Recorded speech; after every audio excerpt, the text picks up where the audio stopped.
Bon les boys, aujourd'hui on se retrouve pour une nouvelle vidéo et aujourd'hui on va parler tout simplement de mon top 3 variations sur les mouvements de powerlifting. Donc évidemment quand je dis mouvement de powerlifting c'est le squat, le bench et le soulevé de terre. Donc les trois mouvements que nous avons en compétition. Donc on va commencer dans l'ordre et pour débuter, du coup j'ai parlé du squat. Mon top 1 variation c'est clair et net pour moi, c'est le tempo 3-0-3. Donc qu'est-ce que c'est le tempo 3-0-3? C'est un tempo avec 3 secondes comptées. Donc quand je dis compter c'est pas des vraies secondes officielles mais c'est les secondes qu'on va compter. Donc en général c'est 1, 2, 3, donc c'est légèrement moins que 3 secondes, mais voilà, dans l'idée c'est du coup un tempo de 3 secondes sur la descente, pas de pause en bas et un tempo de 3 secondes sur la montée. Pourquoi cette variation? J'en parle souvent dans les vidéos, et cette variation elle a vraiment un intérêt pédagogique qui est très important, c'est qu'elle permet vraiment à l'athlète déjà dans un premier temps de se rendre compte des positions dans lesquelles il est pas bien, ou en tout cas les positions qui ne sont pas optimisées, dans le sens où comme il va devoir ralentir la montée, du coup le mouvement le plus important du mouvement, enfin le moment le plus important du mouvement et le moment où il faut produire le plus de force, il va vraiment se rendre compte des moments dans lesquels il n'est pas dans une position qui est optimale pour produire de la force. Et même si c'est contre-intuitif par rapport à beaucoup de choses qu'on apprend en musculation sur le fait de faire la concentrique aussi rapidement que possible pour recruter le plus de fibres musculaires, ça a vraiment un intérêt technique et pédagogique très important et ça permet d'apprendre beaucoup sur soi et sur ses positionnements dans le mouvement. Donc ça c'est mon top 1 en 3-0-3. Ensuite, en deuxième variation, du coup, c'est le squat SSB, donc Safety Bar, Safety Squat Bar. Pourquoi ce squat et surtout comment effectuer ce squat?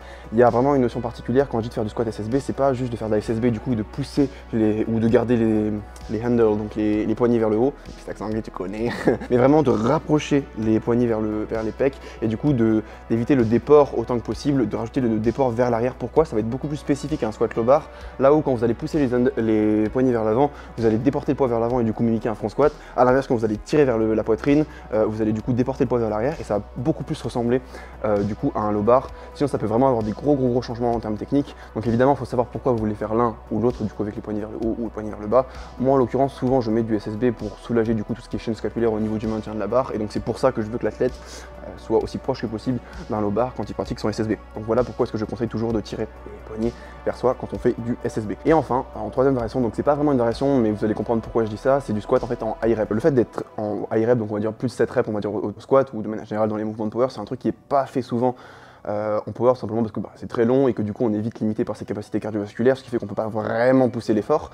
Mais je trouve que c'est vraiment une bonne variation, vu que c'est quelque chose d'assez peu spécifique quand même en soi, au squat. Ça permet d'apprendre beaucoup de choses sur le positionnement et souvent de pousser l'effort en fait de manière assez quand même suffisante, surtout si on n'a pas une capacité cardiovasculaire qui est proche de zéro, tout en évitant de mettre trop de charge, et donc du coup ça permet donc qu'il y ait pas mal de séries, de répétitions, et du coup de pouvoir avoir quand même un travail technique qui est pas mauvais, comme l'effort devient assez relativement dur à la fin des séries.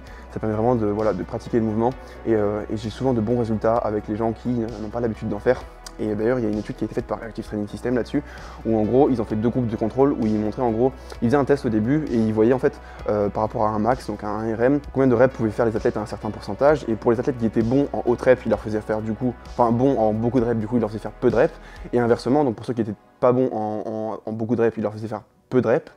Et c'est ce que je viens de dire, et pour ceux qui n'étaient pas bons en haute rep, il leur faisait faire des hautes reps. Et il s'est rendu compte en fait qu'en général, en travaillant sur les rep range opposés dans lesquels on est bon, on a un meilleur retour sur investissement, donc on a une meilleure progression à moyen terme. Évidemment, c'est une étude qui a été faite sur pas non plus extrêmement de cas, mais dans l'idée, ça montre bien qu'en fait, sur ce schéma classique-là, et je parle bien sur ce schéma classique-là, ça peut être une bonne idée de faire l'opposé de ce qu'on a l'habitude de faire, sûrement parce que c'est un nouveau stimulus, donc forcément on a un meilleur résultat et on a un meilleur retour sur investissement, puisque du coup on n'y est pas habitué. Mais il y a peut-être aussi d'autres informations auxquelles on ne sait pas, et donc dans l'idée, on peut se rendre compte que pour certaines personnes ça peut fonctionner, donc pourquoi pas tester. On passe ensuite au bench, deuxième mouvement de power. Et donc là, mon top 3 variations, ça va être numéro 1, le 3 comptes pause. C'est vraiment une variation que je programme très souvent, parce qu'en fait c'est une programmation qui est, enfin c'est une variation pardon, qui est très proche du mouvement classique et qui permet quand même de faire un truc différent, notamment de travailler pas mal les standards en compétition, puisque les pauses sont quand même assez longues en compétition. Et donc du coup ça permet de faire un truc qui est quand même différent du comp, tout en étant assez proche pour du coup travailler le comp, être assez spécifique et en même temps travailler les standards en compétition. Et ça apprend beaucoup, notamment sur le leg drive, tamer le leg drive et réussir à pousser en ouvrant les coudes. C'est vraiment une bonne variation, que ce soit du coup en soft touch ou en sync, juste en fonction de comment vous le faites. Évidemment il faut du coup le faire différemment. Si vous faites du sync du coup sur votre 3 comptes pause, syncez aussi sur votre pause, et si vous faites du soft touch, évidemment ne syncez pas sur votre pause, ça paraît évident, mais il faut vraiment s'adapter à ce qu'on fait en compétition pour que ça soit aussi transférable que possible. Du coup on se rendra compte aussi souvent que les gens qui sync seront plus forts en 3 comptes pause relativement que les gens qui soft touch, vu que la pause n'est pas active. Les 3 comptes pause sont plus faciles en sync qu'en soft touch, mais il y a aussi beaucoup d'intérêt sur l'aspect de, comme je l'ai dit, timer les drives, etc. Ce qui fait que ne vous amusez pas à soft touch votre 3 comptes pause en sync, ça n'a très peu d'intérêt, sauf si vraiment vous le faites pour une raison particulière, mais de manière générale, ne le faites pas. En deuxième variation, du coup, on a le low pin. Pour moi, c'est une variation qui est très importante dans le sens où elle apprend vraiment beaucoup techniquement. En fait, si vous voulez, il y a une grosse composante de trajectoire, de répétabilité qui est très importante au low pin, parce qu'en fait, si vous arrivez pas au même endroit sur le low pin, donc du coup, vous touchez pas au même endroit que la poitrine, vu que c'est vraiment très proche de la poitrine, essayez du coup d'avoir le moins de distance entre le low pin et la poitrine. Si vous touchez pas exactement au même endroit à toutes les reps, vous allez vous rendre compte que ça pardonne vraiment pas techniquement et que la barre a de grandes chances de ne pas bouger du tout. Et donc du coup, sur cet aspect de répétabilité, le low pin a vraiment beaucoup d'intérêt, il permet vraiment de pratiquer la technique et du coup de répéter ça et de se rendre compte en fait d'exacerber un peu les fautes de trajectoire. Et donc c'est là-dessus que j'aime vraiment bien le low pin. C'est vraiment l'intérêt principal au niveau du low pin. Après évidemment en fonction des fonctions, en fonction des techniques et des individus, on peut trouver plein d'intérêts à plein de variations, mais je pense que c'est un peu l'intérêt numéro 1 du low pin, c'est vraiment voilà, de cet aspect très rigide techniquement, et du coup il faut vraiment être très précis sur la technique pour ne pas se faire avoir. Aussi au niveau du low pin, faites attention quand vous faites votre low pin. Le but c'est vraiment de toucher le low pin le plus délicatement possible et pas de s'écraser sur le low pin, surtout si vous ne soft touchez pas. Mais même si vous syncez, ne le faites pas parce que en fait, le fait de s'écraser trop rapidement sur le low pin, ça va faire souvent rebondir la barre et du coup la barre va pas se placer au même endroit, elle va bouger un petit peu, et en plus de ça, ça va être très compliqué de maîtriser le point où votre barre va toucher, en dehors même du fait qu'elle va rebondir. C'est très compliqué quand vous descendez vite d'être très précis sur votre trajectoire, et donc si vous avez tendance à avoir des problèmes de trajectoire, ne descendez pas trop vite votre tempo.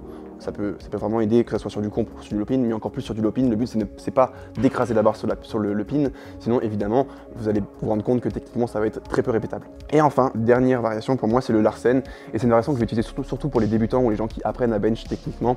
Pour moi c'est une variation qui est très importante dans le sens où elle peut vraiment permettre à l'athlète de se rendre compte en fait quand il y a des problèmes de leg drive ou quand le leg drive n'est pas efficient. Si votre Larsen est très proche de votre comp, c'est sûrement que votre leg drive n'est pas efficient et que votre position n'est pas parfaite sur votre comp, mais du coup voilà, ça permet vraiment de se rendre compte en fait de quelle est la différence avec et sans leg drive, et donc du coup de pouvoir derrière optimiser son leg drive en se rendant compte de voilà, je peux déjà réussir à ouvrir les coudes sans mon leg drive. Si je leg drive, je pourrais encore plus forcer cette ouverture de coudes, ouvrir les coudes plus tôt. Je peux aussi me rendre compte de quelle est la différence du coup entre mon comp et mon Larsen, et du coup de me rendre compte à quel point mon leg drive est efficient. Et c'est pour ça du coup que c'est une variation que je programme souvent plus pour les débutants, mais parfois entre guillemets il y a toujours l'exemple qui confirme la règle.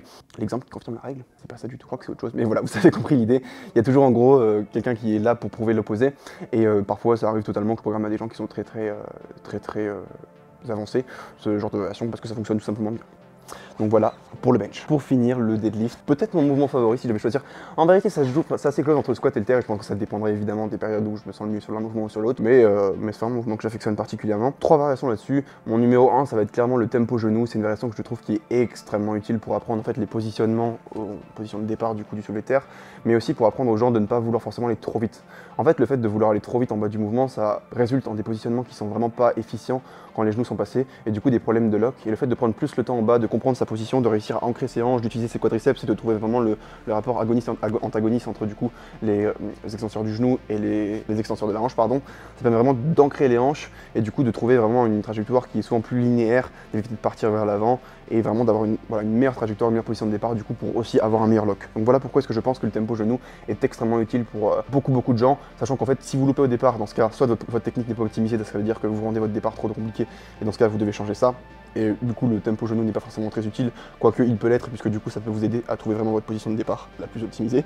Soit vous avez des problèmes de lock, et dans 95% des cas ces problèmes de lock viennent du démarrage. Travailler le démarrage, ça pourra que vous faire aider. Et soit vous êtes juste entre guillemets, vous avez plus ou moins bien optimisé votre technique, mais du coup ça reste le démarrage qui est le plus compliqué, et dans ce cas faire du tempo genou ça pourra vous aider encore à bosser sur votre position pour vraiment optimiser votre position de démarrage autant que possible pour du coup pouvoir soulever plus lourd. Donc en fait dans vraiment beaucoup de cas le tempo genou est très utile et peut être utilisé de manière intéressante. Il faut évidemment juste l'adapter et le faire pour une raison spécifique qui est la vôtre, et l'adapter du coup pour votre raison à vous. Ensuite du coup du pause deadlift, donc c'est un peu la variation qu'on fait beaucoup. Quand moi je parle de pause deadlift, c'est vraiment du coup de faire une pause dès que la barre décolle du sol. Pour moi c'est le plus important, vraiment le plus tôt possible faire sa pause. C'est vraiment encore une fois comme le tempo genou, on fait en 3 secondes de tempo entre le moment où la barre décolle du sol au genou. Là ce que je demande c'est vraiment dès que la barre décolle du sol, vous faites une pause avec un tempo variable, hein, ça peut être 2, 3, 4, 5, autant que vous voulez, soyez créatifs, mais dans l'idée voilà, faire la pause le plus tôt possible, ça permet vraiment de travailler très bien d'un point de vue positionnel, et du coup encore une fois de comprendre quand vous êtes dans une bonne position ou pas.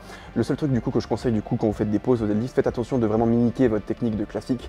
Sur les gens qui tirent en sumo avec beaucoup de verticalité, souvent vous pouvez avoir tendance en fait du coup au moment où vous faites la pause d'avancer vos hanches et du coup d'essayer de verticaliser votre buste. Ne faites pas ça, c'est très important de garder la même technique que vous allez avoir sur du comp, et si vous forcez une technique différente sur le pause, dites-vous qu'elle transférera moins sur votre comp. Et donc dans l'idée, si vous n'êtes pas capable d'avoir cette verticalité dès le début sur votre comp, vu que la barre va être plus lourde souvent, ne le faites pas sur votre pause, sinon évidemment votre technique ne sera pas efficiente et elle ne sera pas autant optimisée disait que vous pourriez le faire par rapport à votre comp. Donc voilà, ne vous faites pas avoir sur votre pose et faites vos poses avec une technique qui ressemble exactement à celle du comp. Et si vous n'arrivez pas à savoir, tout simplement prenez-vous en vidéo et comparez vos vidéos et regardez si vous avez la même trajectoire, si vous avez la même position. Si c'est pas le cas, faites en sorte de l'avoir. Et enfin du coup, le glass deadlift, encore un exercice dont je parle beaucoup dans mes vidéos. Donc du coup, qu'est-ce que le glass deadlift? Ça va être tout simplement le fait de, entre guillemets, contrôler votre excentrique et au moment où la barre va toucher le sol, du coup de la faire flotter, de pas la reposer complètement sur le sol, de la faire flotter juste au-dessus du sol ou vraiment en contact avec le sol. Le nom glass deadlift vient du fait que vous devez imaginer que le sol est du verre et que vous ne voulez pas casser le verre. Et c'est pour ça que vous voulez pas que la barre touche le sol. Et du coup, au moment où elle frôle le sol, vous faites une légère pause et vous repartez. Et dans l'idée, cette variation-là va plus être utilisée comme un warm-up ou alors comme un travail un peu plus léger en général, parce que c'est très compliqué de garder ses positions sur du très lourd avec cette variation, vu que la composante d'excentrique n'est pas du tout là dans le sweater classique, et qu'en plus ça peut même causer des douleurs, notamment liées aux fléchisseurs de la hanche pour certains athlètes qui tirent en sumo. Dans l'idée, cet exercice-là va plutôt être un exercice technique, un peu comme le tempo 3-0-3. Donc, ce qui ne veut pas dire que vous ne pouvez pas le travailler lourd, notamment le tempo 3-0-3 au squat, vous pouvez, peut-être un peu moins pour le glass deadlift parce que c'est moins pratique, mais voilà, dans l'idée, ça va vraiment permettre de trouver la position de hanche, la hauteur de hanche, encore une fois, réussir à trouver l'équilibre entre agoniste et antagoniste au niveau du placement du soulevé de terre, et du coup pour trouver vraiment sa position, de ne pas être trop en avant, pas être trop en arrière. Voilà, c'est un exercice qui apprend vraiment beaucoup techniquement, qui est très pédagogique, et c'est pour ça que je l'affectionne particulièrement, parce que ça peut vraiment, d'un point de vue mécanique, apprendre beaucoup, et du coup perfectionner votre technique. Donc voilà pourquoi le glass deadlift. Du coup les boys, vous avez mon top 3 des variations, que ce soit au squat, au bench, au soulevé de terre. Il y a des variations qui sont un petit peu pas trop connues, donc du coup n'hésitez pas à me dire ce que vous kiffez comme variation, quelle variation vous avez vu qui vraiment vous aide à progresser, peu importe le mouvement. Même si c'est des variations qui sont un peu plus lointaines, n'hésitez pas à me le dire, je suis évidemment ouvert à ça. Comme d'habitude, du coup, il y a mon lien MyProtein dans la description. N'hésitez pas à utiliser mon lien, c'est très important si vous voulez me soutenir. Le plus important pour moi, c'est le lien. Évidemment, vous pouvez mettre mon code pour avoir une réduction. Mais si vous utilisez mon lien, MyProtein va voir que vous utilisez mon lien et que vous veniez de moi. Et du coup, ça va me soutenir. Voilà, le plus important pour moi. Évidemment, comme d'habitude, Silent Poker, il y a le nouveau drop du coup qui est sorti, Redemption, avec le petit. Les gars, vous avez dead ça sold out super vite. Donc n'hésitez pas à aller checker le site si vous avez d'autres trucs. Il reste évidemment plein de merch, donc n'hésitez pas à aller voir. Et voilà les boys, vous avez toutes mes variations préférées au soulevé de terre, au squat et au bench. À la prochaine.